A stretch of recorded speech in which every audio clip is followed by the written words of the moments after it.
अस्सलाम वालेकुम। दोस्तों, एक लड़की की शादी को 7 साल का अर्स बीत गया, मगर वो औलाद की नेमत से मरहूम थी।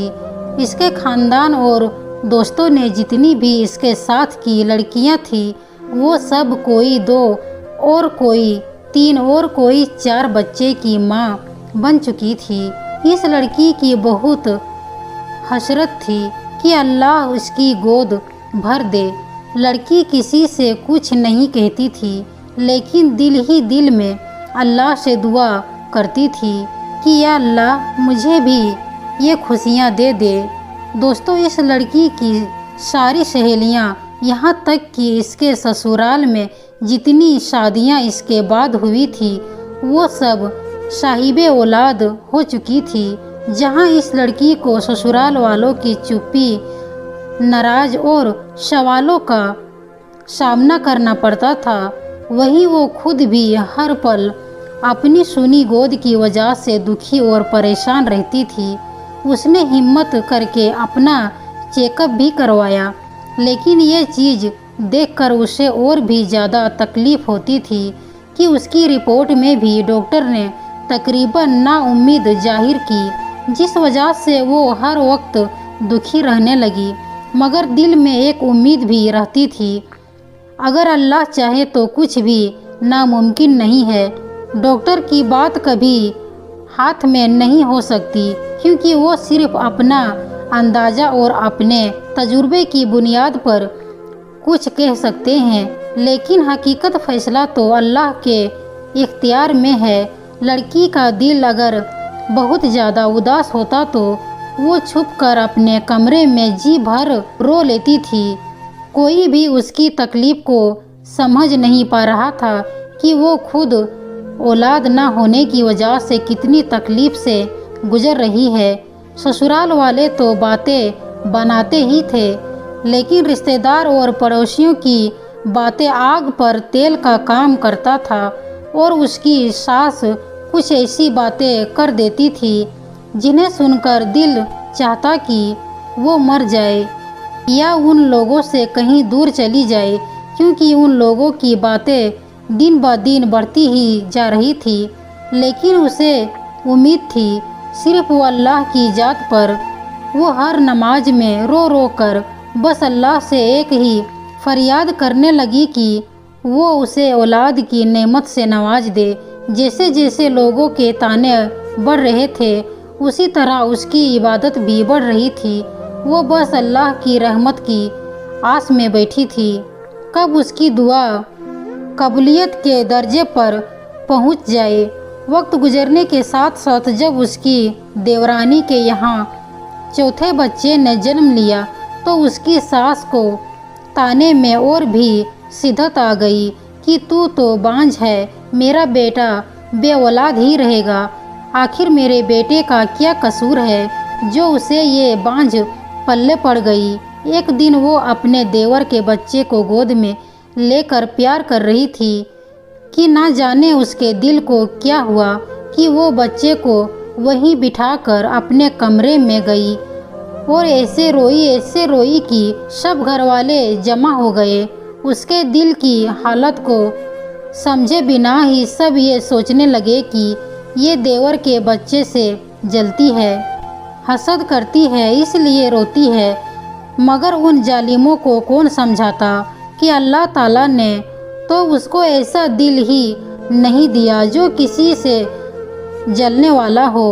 वो तो उन लोगों में से थी जो अपनी खुशियाँ भी किसी और की झोली में डाल दे, जो अपने मुँह का निवाला दूसरे के मुँह में डाल दे।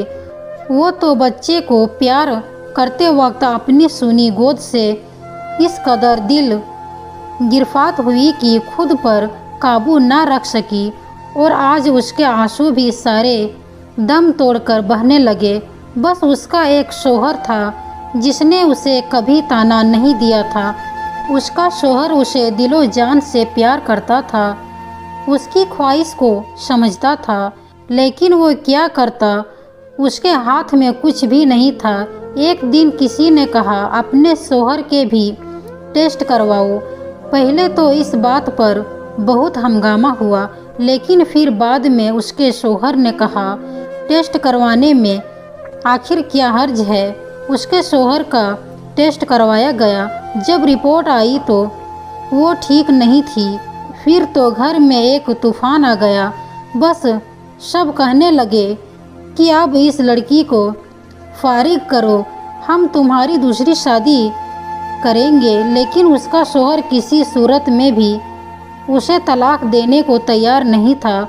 शौहर की मोहब्बत में एक जर्रा बराबर भी कमी नहीं आई थी, बल्कि वो उसके दिलजोई इस अंदाज में करता कि अगर अल्लाह को मंजूर होगा तो हमें औलाद ज़रूर होगी, और अगर अल्लाह को मंजूर नहीं तो हमें इस पर भी अल्लाह के शुक्रगुजार हैं। उसने अपने शौहर से कहा कि आप दूसरी शादी कर लीजिए, मगर वो अपनी बीवी से बहुत प्यार करता था, इसलिए किसी भी सूरत में नहीं माना। एक दिन उसकी सास ने बहुत लाल ताना की, यहाँ तक कह दिया कि तू चाहती ही नहीं कि हमारे घर खुशियाँ आए, मेरे बेटे का भी कोई वारिस हो, तुम बांझ ही नहीं बगदिमाग भी हो। सास की जली कटी बातें सुनकर वो बहुत परेशान हुई। उसने वजू किया और नमाज के लिए खड़ी हो गई। जब दुआ के लिए हाथ उठाया तो ऐसी रिकात तारी हुई कि कुछ ना बोल जाए। वो कुछ भी बोल नहीं पा रही थी। फिर सजदे में गिरकर अल्लाह से फरियाद करने लगी, या अल्लाह, अगर तूने मुझे बेऔलाद रखना ही है तो तूने मुझे इस दुनिया में औरत के रूप में क्यों भेजा। औरत तो पूरी ही औलाद की होती है, फिर मेरे वजूद को अधूरा क्यों रखा। या अल्लाह, सारी दुनिया के डॉक्टर जो चाहे कहते रहे, मुझे तो बस तेरा आसरा है। या अल्लाह, मेरी वजह से मेरे शौहर को तकलीफ़ और इस महरूमी से ना गुजार। या अल्लाह, तू हर चीज़ पर कादिर है। और सजदे में और भी दुआ मांगती रही, या अल्लाह, तुझे तेरे हबीब हजरत मोहम्मद सल्लल्लाहु ताला अलैहि वसल्लम की प्यारी जुल्फ़ों का वास्ता है, मुझे औलाद की नेमत से माला माल कर दे। उस रात सजदे में रो रो कर उसने ऐसी फरियाद की, उसकी आवाज़ पुकार सुनकर कायनात की हर चीज़ शायद उनकी सिफारिश बन गई और अल्लाह पर उसका भरोसा जीत गया।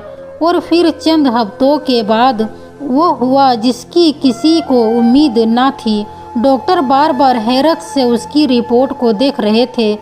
फिर उसको ये बताया गया कि वो माँ बनने वाली है। ये सुनते ही वो औरत बिना किसी की परवाह किए अस्पताल के फर्श पर सजदा रेज हो गई और अल्लाह का शुक्र अदा किया। या अल्लाह, तेरा शुक्र है, तेरा करम है मुझ पर, गुनहगार की तूने सुन ली। देखा दोस्तों, आज की वीडियो से हमें ये सबक मिलता है, चाहे कुछ भी हो जाए, कभी भी किसी भी हालात में मायूस नहीं होना चाहिए। बेशक अल्लाह जो चाहे वो कर सकता है, वो कादिर मुकतल है। लोग कुछ भी कहे, बस अल्लाह ताला पर मुकम्मल भरोसा रखे, ना कभी किसी का बुरा सोचे, ना बुरा करे, अपने दिल को हमेशा साफ रखे। प्यारे दोस्तों, एक दूसरे के लिए दुआएं मांगना बहुत अच्छा और बेहतरीन अमल है, इसलिए एक दूसरे के लिए दुआएं मांगा करें। अल्लाह रब्बुल इज़्ज़त की बारगाह में हम दुआ करते हैं, हमारे वो भाई और वो बहन जो भी बेऔलाद है, अल्लाह रब्बुल इज़्ज़त सबको नेक औलाद की नेमत से नवाज दे। दोस्तों, आज की वीडियो में बस इतना ही। मिलते हैं अगली वीडियो में, तब तक के लिए खुदा हाफिज।